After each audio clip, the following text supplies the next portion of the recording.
ओम नमो भगवते वासुदेवाय। दोस्तों, आज सुनाऊंगी निर्जला एकादशी की व्रत कथा।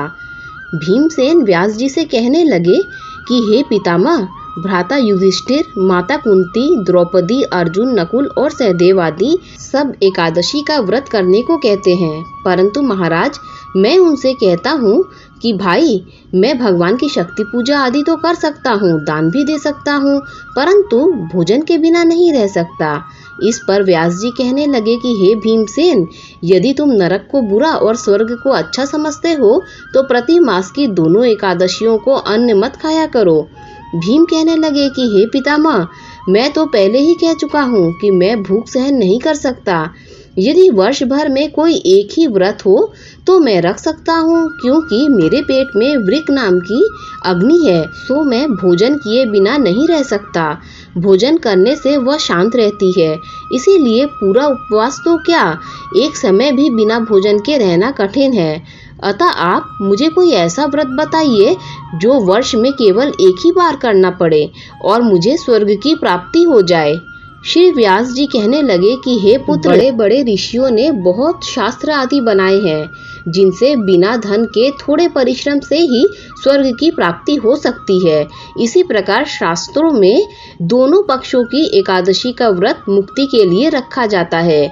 व्यास जी के वचन सुनकर भीम से नरक में जाने के नाम से भयभीत हो गए और कांप कर कहने लगे कि अब क्या करूं?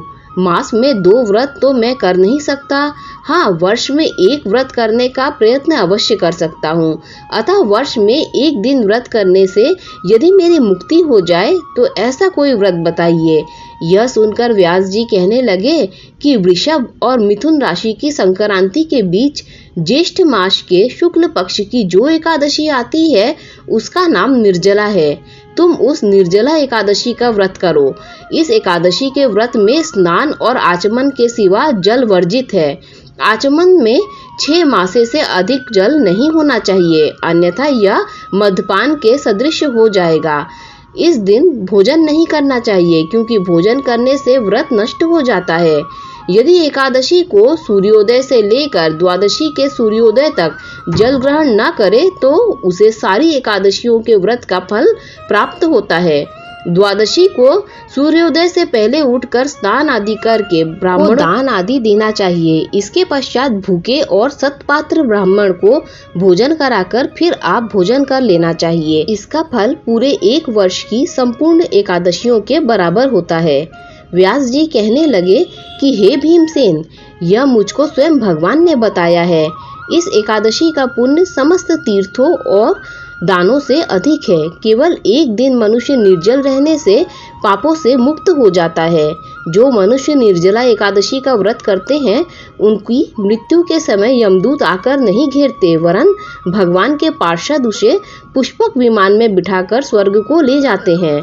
अतः संसार में सबसे श्रेष्ठ निर्जला एकादशी का व्रत है, इसीलिए यत्न के साथ इस व्रत को रखना चाहिए।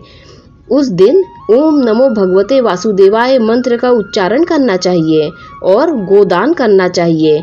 इस प्रकार व्यास जी के आज्ञानुसार भीमसेन ने इस व्रत को किया। इसीलिए इस एकादशी को भीमसेनी या पांडव एकादशी भी कहते हैं। निर्जला व्रत करने से पूर्व भगवान से प्रार्थना करें कि हे भगवान, आज मैं निर्जला एकादशी का व्रत करता हूँ, दूसरे दिन भोजन करूँगा। मैं इस व्रत को श्रद्धा पूर्वक करूँगा, अतः आपकी कृपा से मेरे सब पाप नष्ट हो जाएं।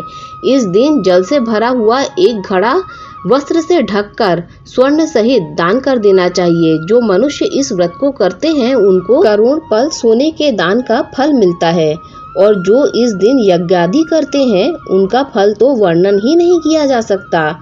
इस एकादशी के व्रत से मनुष्य विष्णु लोक को प्राप्त होता है। जो मनुष्य इस दिन अन्न खाते हैं वे चांडाल के समान हैं, वे अंत में नरक में जाते हैं। जिसने निर्जला एकादशी का व्रत किया है वह चाहे ब्रह्म हत्यारा हो, मदपान करता हो, चोरी की हो या गुरु के साथ द्वेष किया हो, मगर इस व्रत के प्रभाव से स्वर्ग जाता है। हे कुंती पुत्र, जो पुरुष या स्त्री श्रद्धा पूर्वक इस व्रत को करते हैं उन्हें अग्रलिखित कर्म करने चाहिए।